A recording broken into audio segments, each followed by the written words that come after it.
Last 2 days தளபதி விஜய் அவர்கள் கோயம்புத்தூர் வந்தாங்க, ரசிகர்களை சந்தித்தாங்க, கருத்தரங்கம் பிரம்மாண்டமாக நடத்தப்பட்டது. அதுக்கப்புறம் என்ன ஆச்சுன்னு யாருக்கா தெரியுமா? ஸோ இந்த கருத்தரங்கத்துக்கு அப்புறமா பல பிரச்சனைகள் கோயம்புத்தூரில் நடந்திருக்கு. முக்கியமாக நிர்வாகிகளுக்கு நடந்திருக்கு. பல விமர்சனங்கள் தளபதி மீது வைக்கப்பட்டிருக்கு. இதை பற்றி ரொம்ப டீட்டெயிலாக தான் பேச போகிறோம். ஒவ்வொரு நிர்வாகிகளுக்கும் ஒவ்வொரு ரசிகர்களுக்கும் ரொம்ப முக்கியமான வீடியோவாக தான் இருக்க போகிறது. நேற்று தளபதி விஜய் அவர்கள் கோயம்புத்தூரில் நடக்கும் கருத்தரங்கத்துக்கு ரோட் ஷோ மூலமாக வந்திருந்தாங்க. அப்போ 2 பேர் பைக்கில் பின்னாடி வந்திருக்காங்க. ஆக்சிடெண்ட் ஆகியிருக்கு. ஆக்சிடெண்ட் ஆகி அவங்களோட கை எலும்பு உடஞ்சிருக்கு அப்படிங்கிற செய்தியை கன்ஃபார்ம் ஆகியிருக்கு. இது 2 பேருக்கு நடக்கல, 4 பேருக்கு இன்ஜுரி ஆகியிருக்கு. இதில் ஒருத்தருக்கு கை எலும்பு உடஞ்சிருக்கு அப்படிங்கிற ரிப்போர்ட் கிடச்சிருக்கு. கை எலும்பு தானே உடஞ்சிருக்கு அப்படின்னு கேட்டிங்கன்னா, ஒரு டைம் கை எலும்பு உடஞ்சிச்சுன்னா அவனால் எவ்வளவு கஷ்டப்படுவான். அவன் மீண்டுமே அந்த ஒரு கையை நார்மலாக யூஸ் பண்ண முடியாது. Point number 1. Point number 2, so நிறைய பேர் தளபதி விஜய் அவர்கள் வராங்க, அவங்களோட வேன் மேலே ஏறுறது, வேன்லேருந்து குதிக்கிறது, மேலே ஏறுறது, கீழே ஏறுறது, அப்படி அவங்க மேலே ஏறுறவங்க மேலாம் இப்போ கேஸ் ஃபைல் பண்ணப்பட்டிருக்கு. முக்கியமாக அவங்களுக்கு நிர்வாகிகள் போஸ்ட் தமிழக வெற்றி கழகத்தில் கொடுத்துருந்தா அந்த நிர்வாகிகள் போஸ்ட் அவங்களுக்கு இப்போ எடுக்கப்பட்டிருக்கு. ஸோ அவங்களுக்கு கேஸ் ஃபைல் பண்ணதுனால என்ன பிரச்சனைன்னு கேட்டிங்கன்னா, இதுக்கு மேலே எந்த கவர்மெண்ட் எக்ஸாமும் எழுத முடியாது. இந்த கேஸ் 10 வருஷம் நடக்கும். ஸோ எந்த கவர்மெண்ட் எக்ஸாமும் செலக்ட் ஆக மாட்டாங்க. அவ்வளோ ப்ராப்ளம் இருக்குது. தமிழக வெற்றி கழகத்திலும் அவங்க இணைக்க மாட்டாங்க. Point number 3. Point number 3, so point number 3 parking problem. நிறைய பேர் நிறைய விதமான சம்பவங்கள் பண்ணியிருக்காங்க. அதாவது கருத்தரங்கம் நடக்குதுன்னா அதுக்கான பார்க்கிங் ஃபெசிலிட்டிஸ் ஒரு இடத்துல கொடுத்துருந்தாங்க. அந்த ஃபெசிலிட்டிஸ் அந்த இடத்துல பார்க்கிங் பண்ணாமல் நடு ரோட்டில் பார்க்கிங் பண்ணியிருக்காங்க. அப்படி பார்க்கிங் பண்ணும்போது கார் பைக் எல்லாமே நடு ரோட்டில் பார்க்கிங் பண்ணப்பட்டிருக்கு. இதனால் போக்குவரத்து நெரிசல் பயங்கரமாக ஏற்பட்டிருக்கு. அதனால் ஒவ்வொரு பைக்கும் ஒவ்வொரு காரும் இப்போ ஃபைன் போடப்பட்டிருக்கு. அதுக்கப்புறம் தமிழக வெற்றி கழகம் தளபதி விஜய் அவர்களுக்கு ஒழுங்கு நடவடிக்கை எடுக்க வேண்டும். ஸோ இந்த மாதிரி தான் பண்ணுவீங்களா, அடுத்து நீங்கள் போகிற இடத்துக்கு நீங்கள் ப்ராப்பராக இன்ஃபார்ம் பண்ணிட்டு போங்க அப்படின்னு சொல்லி தளபதி விஜய் அவர்களோட தலைமைக்கு காவல் அதிகாரிகள் உத்தரவு கொடுத்துருக்காங்க அப்படின்னு சொல்லப்படுகிறது. அதாவது நீங்கள் பரந்தூர் போகும்போது ப்ராப்பரான பர்மிஷன் வாங்கினீங்க, அதுக்கான ஏற்பாடுகள் எங்களால் பண்ண முடிஞ்சது. ஸோ எத்தனை மணிக்கு நீங்கள் வரணும், எத்தனை மணிக்கு போகணும், ஸோ எங்கே நடத்தணும் அப்படிங்கிற ப்ராப்பரான பிளான் நாங்கள் கொடுத்துருந்தோம். ஆனால் நீங்கள் கோயம்புத்தூர் செல்லும்போது அந்த மாதிரி ஒரு ப்ராப்பரான பிளானை நீங்கள் கொடுக்கல. ப்ராப்பரான பிளான் கொடுக்காதனால தான் இந்த மாதிரி ஒரு சம்பவம் நடந்திருக்கு அப்படிங்கிற குற்றச்சாட்டு காவல் அதிகாரிகள் சொல்லியிருக்காங்க. அதனால் என்ன ப்ராப்ளம்னா, அடுத்து தளபதி விஜய் அவர்கள் எங்கேயாவது வெளியே வரும்போது இந்த அளவுக்கு பிரம்மாண்டமான ரோட் ஷோ இருக்காது. பல கட்டுப்பாடுகள் இருக்கும்.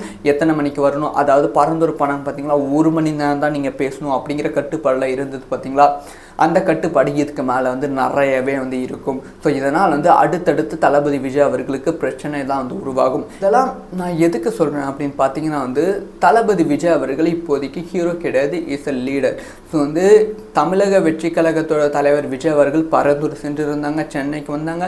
அப்போல்லாம் இந்த மாதிரி தளபதி விஜய் அவர்களுக்கு ஒழுங்காக இருக்கணும் அப்படின்னு சொல்லி டிசிப்ளின் ஆக்டிவிட்டீஸ் நீங்கள் மீறிட்டீங்க அப்படிங்கிற விஷயத்தை யாருமே குற்றச்சாட்டு வைக்கல. ஆனால் இப்போ வெகுஜன மக்களும் தமிழக மக்களும் குற்றச்சாட்டு வைக்கிறாங்க.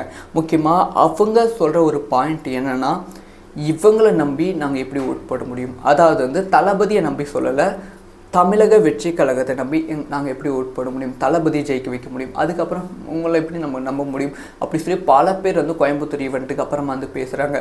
ஸோ முடிஞ்ச அளவு தளபதி விஜய் அவர்கள் இந்த மாதிரி விஷயம் நடக்கக்கூடாது பார்த்து பண்ணாலுமே ரசிகர்களாகிய நாம் தான் இந்த மாதிரி சில சம்பவங்களை செஞ்சு தளபதி விஜய் அவர்களுக்கு மிகப்பெரிய தலைகுனிவை இப்போ ஏற்படுத்துகிறோம் சொல்ல ஏற்படுத்தி விட்டோம் கோயம்புத்தூர் சம்பவத்துக்கு அப்புறமா. ஸோ இது கண்டிப்பாக தளபதி அவர்கள் ரசிக்க மாட்டாங்க, கண்டிப்பாக வருத்தப்படுவாங்க. தன்னோட ரசிகனை தலைவனாகணும்னு நினைக்கிறவர் தான் தளபதி விஜய் அவர்கள். ஆனால் நீங்கள் ரோட்டில் போயிட்டு இருக்கும்போது வேன் மேலே எகிரி குதிக்கிறது, மேலே வர்றது, ஒரு ஃப்யூச்சர் தலைவன் என்றைக்குமே இப்படி பண்ண மாட்டான். ஸோ தளபதியை பார்க்கணும் அப்படிங்கிற ஆசை இருக்கும், ஆர்வம் இருக்கும், எல்லாம் ஓகே.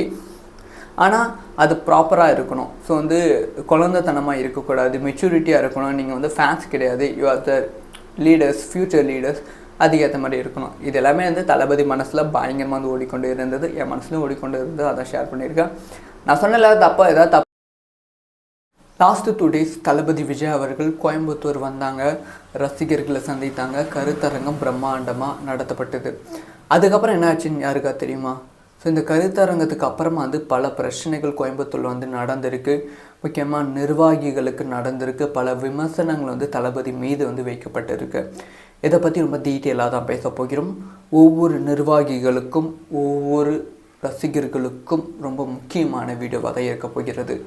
நேற்று தளபதி விஜய் அவர்கள் கோயம்புத்தூரில் நடக்கும் கருத்தரங்கத்துக்கு ரோட் ஷோ மூலமாக வந்திருந்தாங்க. அப்போ வந்து 2 பேர் வந்து பைக்கில் பின்னாடி வந்திருக்காங்க. ஆக்சிடெண்ட் வந்து ஆகியிருக்கு. ஆக்சிடெண்ட் ஆகி அவங்களோட கை எலும்பு வந்து உடஞ்சிருக்கு அப்படிங்கிற செய்தியை வந்து கன்ஃபார்ம் ஆகியிருக்கு. இது 2 பேருக்கு நடக்கல, 4 பேருக்கு இன்ஜுரி வந்து ஆகியிருக்கு. இதில் ஒருத்தருக்கு வந்து கை எலும்பு உடஞ்சிருக்கு அப்படிங்கிற ரிப்போர்ட் வந்து கிடச்சிருக்கு.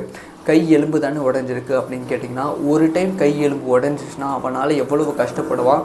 அவன் மீண்டுமே அந்த ஒரு கையை வந்து நார்மலாக யூஸ் பண்ண முடியாது. Point number 1. Point number 2, so நிறைய பேர் வந்து தளபதி விஜய் அவர்கள் வராங்க, அவங்களோட வேன் மேலே ஏறுறது, வேன்லேருந்து குதிக்கிறது, மேலே ஏறுறது, கீழே ஏறுறது, அப்படி அவங்க மேலே ஏறுறவங்க மேலாம் வந்து இப்போ வந்து கேஸ் வந்து ஃபைல் பண்ணப்பட்டிருக்கு.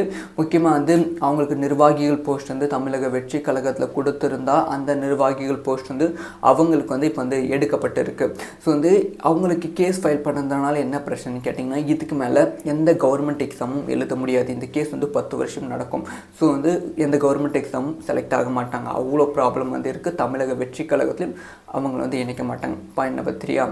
Point number 3, so point number 3 வந்து பார்க்கிங் ப்ராப்ளம். நிறைய பேர் வந்து நிறைய விதமான சம்பவங்கள் பண்ணியிருக்காங்க. அதாவது கருத்தரங்கம் நடக்குதுன்னா அதுக்கான பார்க்கிங் ஃபெசிலிட்டிஸ் வந்து ஒரு இடத்துல வந்து கொடுத்துருந்தாங்க.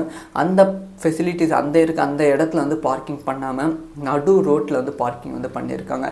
அப்படி வந்து பார்க்கிங் பண்ணும்போது கார் பைக் எல்லாமே வந்து நடு ரோட்டில் பார்க்கிங் பண்ணப்பட்டிருக்கு. இதனால் வந்து போக்குவரத்து நெரிசல் பயங்கரமாக ஏற்பட்டிருக்கு. அதனால் ஒவ்வொரு பைக்கும் ஒவ்வொரு காரும் வந்து இப்போ வந்து ஃபைன் போடப்பட்டிருக்கு. அதுக்கப்புறம் வந்து தமிழக வெற்றி கழகம் தளபதி விஜய் அவர்களுக்கு ஒழுங்கு நடவடிக்கை வந்து எடுக்க வேண்டும். ஸோ வந்து இந்த மாதிரி தான் பண்ணுவீங்களா, அடுத்து நீங்கள் போகிற இடத்துக்கு வந்து நீங்கள் ப்ராப்பராக இன்ஃபார்ம் பண்ணிட்டு போங்க அப்படின்னு சொல்லி தளபதி விஜய் அவர்களோட தலைமைக்கு வந்து காவல் அதிகாரிகள் உத்தரவு கொடுத்துருக்காங்க அப்படின்னு சொல்லப்படுகிறது. அதாவது நீங்கள் பரந்தூர் போகும்போது வந்து ப்ராப்பரான பர்மிஷன் வந்து வாங்கினீங்க, அதுக்கான ஏற்பாடுகள் எங்களால் பண்ண முடிஞ்சது.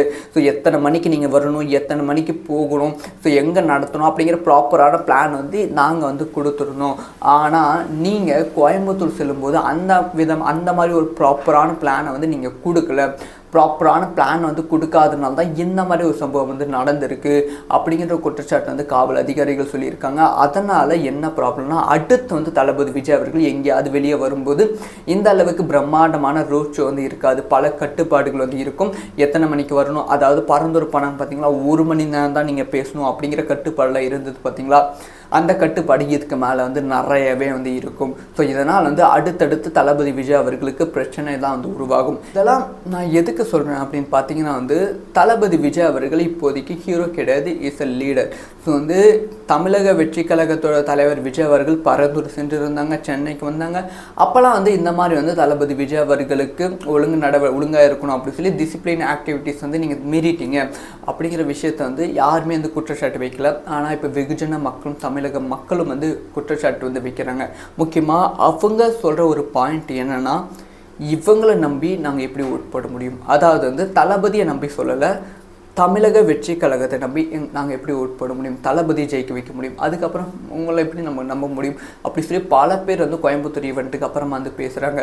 ஸோ முடிஞ்ச அளவு தளபதி விஜய் அவர்கள் இந்த மாதிரி விஷயம் நடக்கக்கூடாது பார்த்து பண்ணாலுமே ரசிகர்களாகிய நாம் தான் வந்து இந்த மாதிரி வந்து சில சம்பவங்களை செஞ்சு தளபதி விஜய் அவர்களுக்கு மிகப்பெரிய தலைகுனிவை வந்து இப்போ வந்து ஏற்படுத்தி விட்டோம் கோயம்புத்தூர் சம்பவத்துக்கு அப்புறமா. ஸோ வந்து இது கண்டிப்பாக வந்து தளபதி அவர்கள் ரசிக்க மாட்டாங்க, கண்டிப்பாக வந்து வருத்தப்படுவாங்க. தன்னோட ரசிகனை தலைவனாக ஆக்கணும்னு நினைக்கிறவர் தான் தளபதி விஜய் அவர்கள். ஆனால் நீங்கள் வந்து ரோட்டில் போயிட்டு இருக்கும்போது வேன் மேலே வந்து எகிரி குதிக்கிறது, மேலே வர்றது, ஒரு ஃப்யூச்சர் தலைவன் வந்து என்றைக்குமே இப்படி பண்ண மாட்டான். ஸோ தளபதியை பார்க்கணும் அப்படிங்கிற ஆசை இருக்கும், ஆர்வம் இருக்கும், எல்லாம் ஓகே. ஆனால் அது ப்ராப்பராக இருக்கணும். ஸோ வந்து குழந்தைத்தனமாக இருக்கக்கூடாது, மெச்சூரிட்டியாக இருக்கணும். நீங்கள் வந்து ஃபேன்ஸ் கிடையாது, you are the leaders, future leaders, அதுக்கேற்ற மாதிரி இருக்கணும். இது எல்லாமே வந்து தளபதி மனசில் பயங்கரமாக வந்து ஓடிக்கொண்டு இருந்தது, என் மனசுலையும் ஓடிக்கொண்டு இருந்தது. அதான் ஷேர் பண்ணியிருக்கேன். நான் சொன்ன ஏதாவது தப்பு இருந்தால் கீழே கமெண்ட் பண்ணுங்கள்.